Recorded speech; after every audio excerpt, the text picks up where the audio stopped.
sorry, but it is pretty funny watching you eat toast without a shirt on and shooting this show. Today we're making lasagna, and this is based on a family recipe from Nick's mother, Maria Valente. She was born in 1933 in Italy in a one-room farmhouse. Her mom got ill and 6 weeks later passed away. Her father had 4 other kids, and there just happened to be relatives who had moved to Scotland previously, were on their honeymoon visiting Italy, and her dad, kind of overwhelmed with 4 kids and no mom, just sort of handed poor little Maria over and tried to give her a better life with relatives in Scotland. This particular lasagna is not Maria's first lasagna, it's her second lasagna. She always made her lasagna in a classic fashion with meat bolognese, but then Paul, her son, Nick's brother, became a vegetarian. And I think there's probably no sadder day in an Italian mother's life than the day her son doesn't eat her lasagna anymore. So she did what every resourceful mother does. She adapted and she learned how to make a vegetable bolognese. But she made it meaty by adding so many mushrooms. I have served it people many times and they thought it was a meat lasagna. It is not. It's a good one to cook for a mixed group of both vegetarians and meat lovers. This lasagna just satisfies. So let's get to it. I love making big batches when it comes to sauce because once you have a bunch of bolognese in your freezer, you've got a quick and easy pasta dinner on the table in 30 minutes by just grabbing a box of pasta. But you also have a component to make something else like stuffed shells or a lasagna, and it's a lot easier to do that dinner as well. So you have some options of things you can make. I like to split my vegetables into 2 categories when I'm getting them into fine dice. The first category is the ones I do by hand, and that's the broccoli, cauliflower, peppers, zucchini, green beans. It's easy to get them into small dice. It's easy to kind of chop it up and get it into a nice small bite-sized bit. Then for the garlic, the mushrooms, the carrots, and the onions, I do it in a food processor. And then do it on a pulse, just so you don't want to obliterate this into a paste. You just pulse it until you get a nice dice. Nice broken down little onions, not overly pureed, but just in a nice fine dice size. And then with the mushrooms, you can see I'm getting almost like a paste, and that really helps give me the meaty texture that makes it feel really rich. Nice small bits. Oh, I love that color. There's something to be happy about. Do yourself a favor and save your vegetable scraps. Put this in a Ziploc bag, stick it in your freezer, and when you have time, you can make vegetable stock. I will do a video in the future to show you how to make a really lovely, rich vegetable stock with a few added items like konbu, dried mushrooms, some brewer's yeast, and it is amazing. When you're doing bulk cooking, sometimes you have to make special allowances for the process to be a little bit different. I've got so many vegetables in here. I'm gonna split them between 2 pots, and we're gonna cook it down in some olive oil, get it to release all of its moisture, and once we have all that moisture gone, then we can start to build the flavor with our sauce.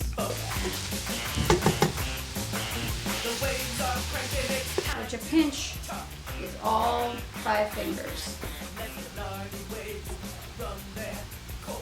I'm gonna lower the heat down a little bit because I wanna make sure, I don't wanna brown these vegetables, I just wanna sweat them, and I wanna get them to release all of their moisture. Our vegetables are nice and cooked down, all of the liquid is gone. We are going to start adding and building flavor. I'm gonna add a total of ½ a cup of tomato paste and 3 cups of red wine, split between these 2.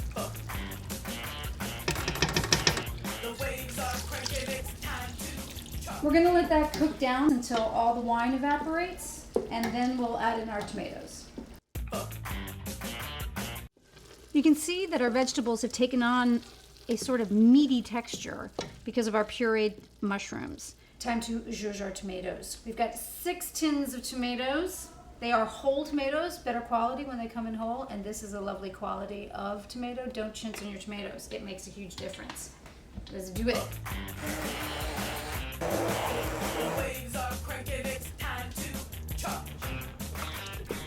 I also like to save all the Parmesan rinds from my Parmesan and use these in stews, sauces, anything where you want to get a little umami flavor out into a liquid preparation of some kind. So I'm going to throw 2 nice meaty, these are smaller, so a few more Parmesan rinds into each sauce and let the sauce cooked down with the Parmesan rinds in to add some flavor. Salt is something you should always layer in. You do a little bit at the beginning, you add some throughout, you taste, you keep tasting. So let's taste it.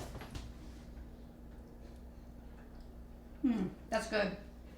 Okay, it's not salted the way it's going to be because a lot of moisture is going to come out and this is going to cook down, but it has enough seasoning in it right now that I'm feeling good about it. I'm going to leave that and then we'll adjust the seasoning when everything cooks down. We want it to cook at a very gentle simmer. We don't want it boiling. We just want it to slowly make its way to deliciousness. It's been about an hour and 15 minutes. I'm going to do a final seasoning and then I'm going to let it cook down just a little bit more.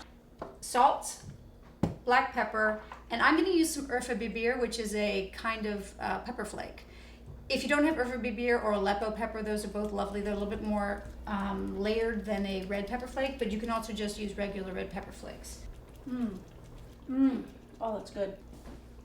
Still needs a little bit more salt. About a pinch and a half, and then a lot of black pepper. So it's time to let those cool down so that we can package that up and freeze that if we want to freeze our big batches. Or we can sit it in the refrigerator if we're going to use it for the next day. It tastes delicious the next day if it has a little time for the flavors to blend. This sauce is very versatile. You can serve it up on top of spaghetti, have a quick, easy weeknight dinner. And in fact, that's what we're going to have for lunch right now because I don't have time to stop and make sandwiches while we're making a cooking video about lasagna. To see the rest of the lasagna assembly, please click part 2 of this series. Congratulations, you've made it to the end of this video, and statistics suggest very few people do that. So if you did, won't you subscribe to our channel? Won't you share what we're doing here? Like, comment, let me know if there's something you'd like me to make in the future. Get the word out.